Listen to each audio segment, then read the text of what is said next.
అందరికీ నమస్కారం. అమృతాహార కార్యక్రమానికి అందరికీ స్వాగతం, సుస్వాగతం. ఈ కార్యక్రమంలో ఈరోజు మనతో పాటు ఉన్నారు సూర్యనారాయణ గారు, కనక నాగలక్ష్మి గారు, పిడుగురాళ్ళ నుండి. సో వారితో మాట్లాడి వారి యొక్క ధ్యాన పరిచయాన్ని, అమృతాహారం యొక్క ప్రాముఖ్యతని వారి మాటల్లోనే తెలుసుకుందాం. సార్ నమస్తే. నమస్తే మేడం. నమస్తే మేడం. సార్ ముందుగా మీ ధ్యాన పరిచయం. మేము 2011 ధ్యానంలోకి వచ్చాం. మంగేశ్వరరావు గారని ఉన్నారు ఇక్కడ పిడుగురాళ్ళు.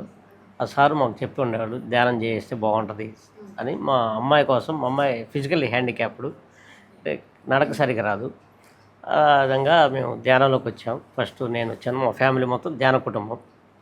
మేడం మీరు సార్ చెప్పినట్టే మా పాప గురించే, మా పెద్ద పాప గురించే ధ్యానంలోకి వచ్చాము.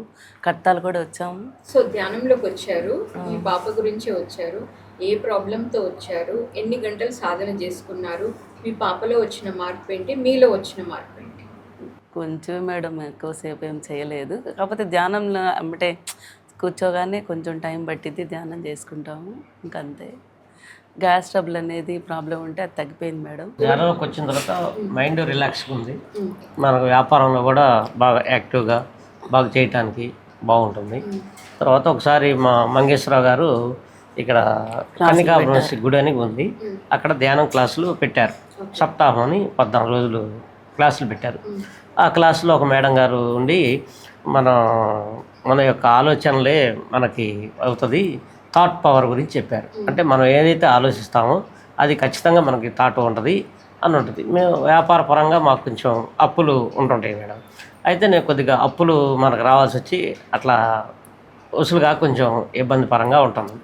అయితే సరే ఆ రోజు క్లాస్ విన్నాను. అదే రోజు నైటు ధ్యానం చేశాను. నా అప్పులు వసూలు కావాలి అని చెప్పేసి ఉద్దేశం. ఆ రోజు బాగా గంటన్నర ధ్యానం చేశాను. అయితే ఇక్కడ మా పిడుగురాళ్ళకి దగ్గరలో ఒక 10 కిలోమీటర్ల దూరంలో పిల్లుట్ల అనే గ్రామం ఉంది. ఆ గ్రామంలో ఒక ఆయన మాకు డబ్బులు ఇవ్వాలి.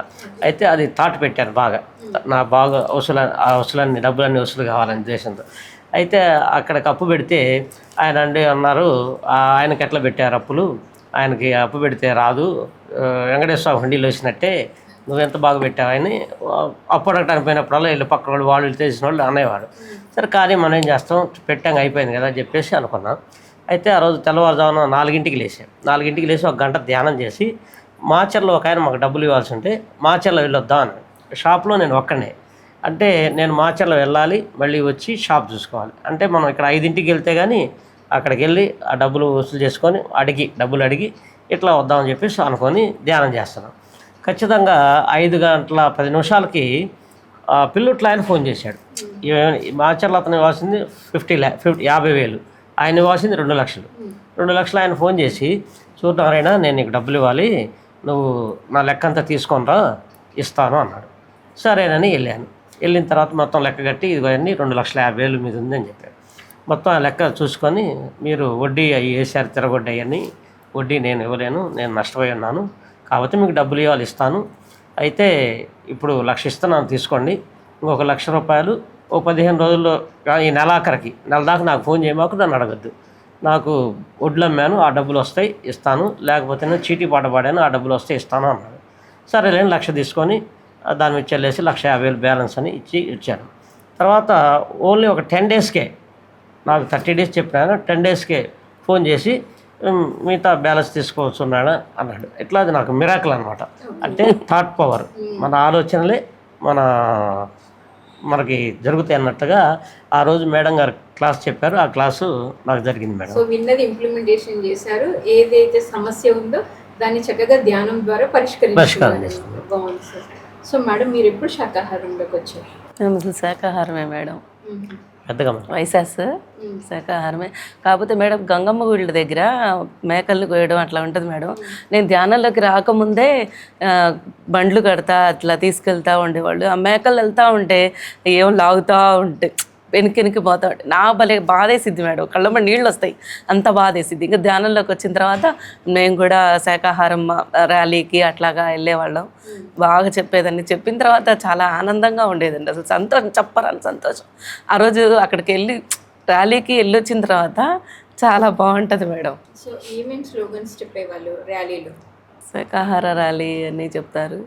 శాకాహారం, తినొద్దు, అమృతాహారం, అమృతాహారం, మాంసాహారం మానండి. శాకాహారం తీసుకోండి. చిన్న చిన్న పాపాలే చిన్న చిన్న రోగాలు, పెద్ద పెద్ద పాపాలే పెద్ద పెద్ద రోగాలు. శాకాహారం, అమృతాహారం, మాంసాహారం వద్దు, శాకాహారం వద్దు, అలాంటి సొల్యూషన్స్ అని చెప్తాం మేడం. సో పత్రి సార్ కాన్సెప్ట్స్ వింటూ ఉంటారా మేడం? వింటాం. సో ఏవి మిమ్మల్ని ఎక్కువగా అంటే ట్రాన్స్ఫార్మ్ చేసిన ఏవి సార్? సారీ ఎక్కువ శాకాహారం గురించి ఎక్కువ చెప్తుంటారు. మేము కూడా శాకాహారం ఫస్ట్ నుంచి మేము కూడా చెప్తుంటాం. వచ్చిన మా కస్టమర్కి కానీ మా ముఠ వాళ్ళకి కానీ ఎవరికైనా శాకాహారం చెప్తుంటాం. మేము హోటల్కి పోయినా కానీ రెస్టారెంట్కి మేము రాము, ఓన్లీ శాకాహారం తింటాం. అంటే కొంతమంది అంటుంటారు, ఏమన్నా మనం కోసామా, మనకు పాపం వస్తుందా, ఎవరో కోసి రెస్టారెంట్లో పెట్టేదానికి మనకెందుకు అంటే, కాదయ్యా, అది కోసిన వాళ్ళకి, వండిన వాళ్ళకి, వడ్డించిన వాళ్ళకి, తిన్న వాళ్ళకి ఆ పాపం అందరికీ భారం ఉంటుంది. అవి నువ్వు ఒక జీవిని సృష్టించలేని చేతగానప్పుడు ఒక ప్రాణం పోయడం మనకి చేతగానప్పుడు ప్రాణం తీసే హక్కు మనకి ఎక్కడిది, మనకు లేదు కదా. ఇప్పుడు నీ పిల్లగాడికి ఏదైనా దెబ్బ తగిలితే నువ్వు విరవెళ్ళాడతావు, అట్టనే ఆ జీవి కూడా ప్రాణం కాలు తీస్తేనో మెడ కోస్తేనో ఎట్లట్లా గిలగిల్లాడుతుంది. ఆ గిలగిలలాడినప్పుడు దాంట్లో యొక్క కెమికల్ రియాక్షన్ జరిగి అది అంతా విషపూరితంగా అవుతుంది. ఆ విషపూరితమైనది మనం తిన్నా, మనకు పిల్లలకు పెట్టినా, ఎవరికి పెట్టినా కానీ అది మంచి జరగదు. ఇప్పుడు మనం శాకాహారం తింటే, కూరగాయలు కానీ ఆకుకూరలు కానీ తింటే 24 గంటల్లో జీర్ణమై బాగుంటుంది. ఆ యొక్క మాంసాహారం తినాలంటే 72 గంటలు పడుతుంది. అది వద్దు. అది వచ్చేసి అది ఇప్పుడు మనం ఒక మేకనో కోడినో కోస్తాం, అది కోసిన ప్రాణం పోయిన తర్వాత దాన్ని ఏమంటారు, శవం అంటారు. మన పొట్ట అనేది శ్మశానం కాదు కదా. అట్లా ఎందుకు, ఏదైనా మంచి ఆహారం అంటే కొంతమంది అంటారు దాంట్లో విటమిన్స్ ఉంటాయి, అవి ఉంటాయి. నీకు దాంట్లో విటమిన్స్ కంటే నీకు ఈ యొక్క డ్రై ఫ్రూట్స్లో బాదం పప్పు, పిస్తా పప్పు, మన వేరుశనగ విత్తనాలు 5-4 కొన్ని నానబెట్టుకుని ఉదయాన్నే తినాయా, అది ఇంకా దానికంటే ఎక్కువ మీకు ప్రొడక్షన్ ఉంటుంది. ఒక 1/2 కిలో మాంసం తినే కంటే ఒక 150 గ్రాములు డ్రై ఫ్రూట్స్ తింటేనే నీకు దానికంటే ఎక్కువ శక్తి వస్తుంది, నీకు ఎనర్జెటిక్గా ఉంటుంది.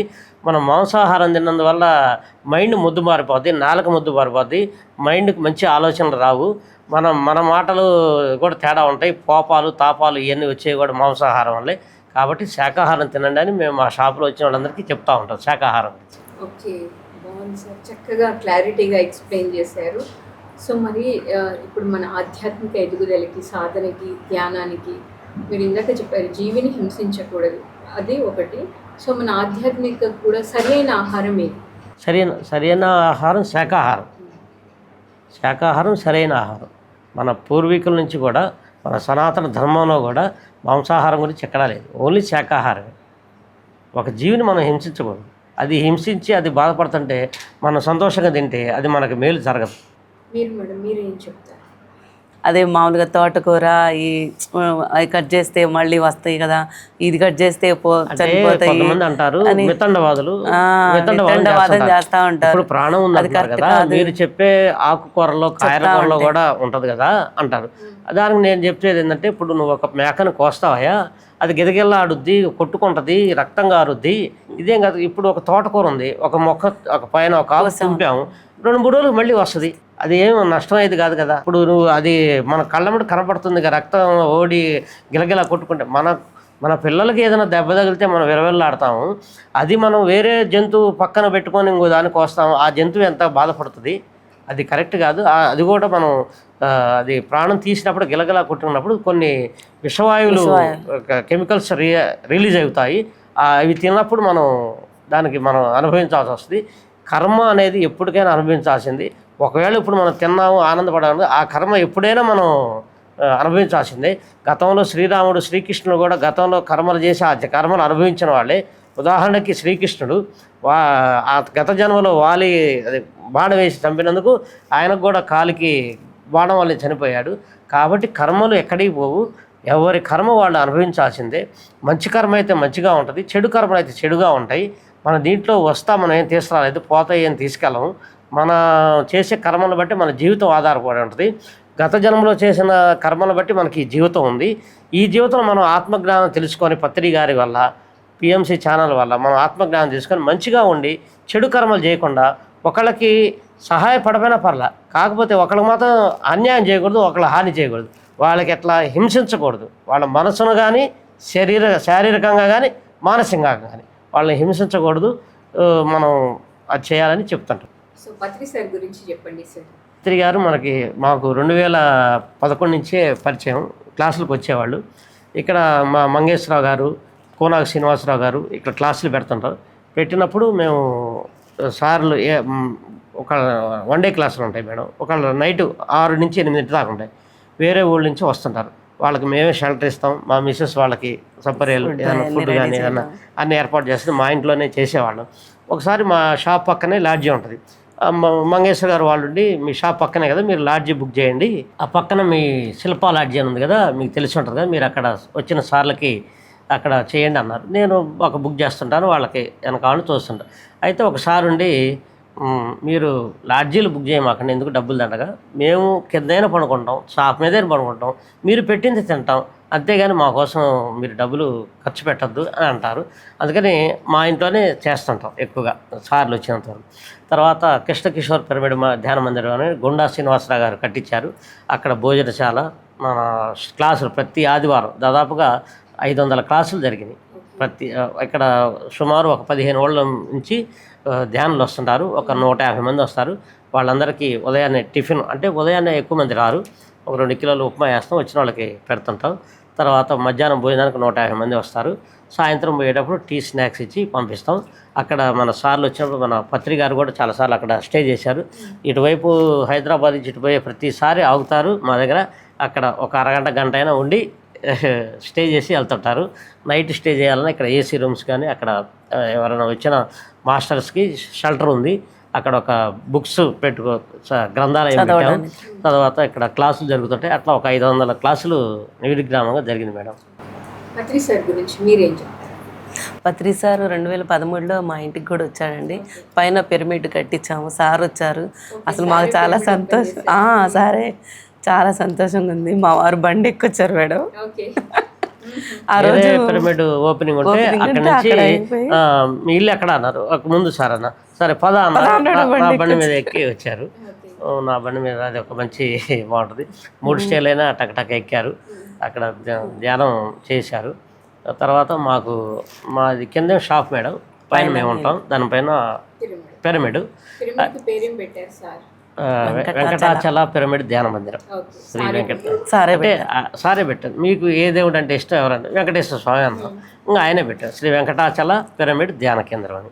ఏమన్నా చెప్పారా సార్? సార్ స్థల ప్రాముఖ్యత గురించి అలా ఏమైనా చెప్పడం జరిగింది? ఇక్కడ ఆయన కాసేపు ఒక 10 నిమిషాలు పావుగంట మెడిటేషన్ చేశారు. ఇక్కడ మంచి బాగున్నాయి, స్థలం బాగుంది, బాగా ఎనర్జీ బాగుంది చేయండి అని చెప్పారు. తర్వాత మా ఇల్లు మేము ఖాళీ చేసి అపార్ట్మెంట్ ఉంటే అపార్ట్మెంట్కి వెళ్ళాం మేడం. మా ఇల్లు ఎవరికైనా అద్దెకిద్దామని చెప్పేసి అనుకున్నాం. అయితే ఇక్కడ గురునాథం గారని సారు, గురునాథం గారు ఇక్కడ ఒక పిరమిడ్, అదే ఒక కేర్ సెంటర్ కావాలి మనకి, ఏదైనా చిన్న ఇల్లు కానీ ఏదైనా అద్దెకుంటే చూడండి అన్నారు. సరే ఎందుకండి, మాదే ఉంది, 10 మందికి ఉపయోగపడుద్ది అంటే మేము ఎందుకు కాదంటాం, మా యొక్క హౌస్ని మీరు కేర్ సెంటర్గా వాడుకోండి, నాకు అద్దె వద్దులేండి అని చెప్పారు. ఒక 6 సంవత్సరాలు మా దాంట్లోనే కేర్ సెంటర్ పెట్టారు. ఆ కేర్ సెంటర్ ద్వారానే జానపాడు కానీ చుట్టుపక్కల దాదాపుగా 30-40 గ్రామాలు సారు వెళ్ళి ధ్యాన ప్రచారం చేసి అక్కడ వచ్చిన వాళ్ళకి అక్కడ కౌన్సిలింగ్ ఇచ్చి అక్కడే ఉండేవాళ్ళు. ఆయన నైట్ కానీ మొత్తం అక్కడే ఉండేవాళ్ళు. అక్కడ కూడా గ్రంథాలయం ఏర్పాటు చేసిన కొన్ని పుస్తకాలు తెచ్చి వచ్చిన వాళ్ళు చదువుకుంటారు, ధ్యానం చేస్తారు. Thank you sir, thank you madam. మరి ఎంతో చక్కగా మీ యొక్క ధ్యాన పరిచయాన్ని, అమృతాహారం యొక్క విశిష్టతని, శాకాహారం తినడం వల్ల ఎలాంటి ఉపయోగాలు ఉంటాయని ఎంతో చక్కగా తెలియజేశారు. Thank you. సో విన్నారు కదండి, వారి యొక్క ధ్యాన పరిచయాన్ని, శాకాహారం యొక్క విశిష్టతని తెలుసుకున్నాము. మరొక కార్యక్రమంలో మరొక మాస్టర్తో మళ్ళీ కలుద్దాం.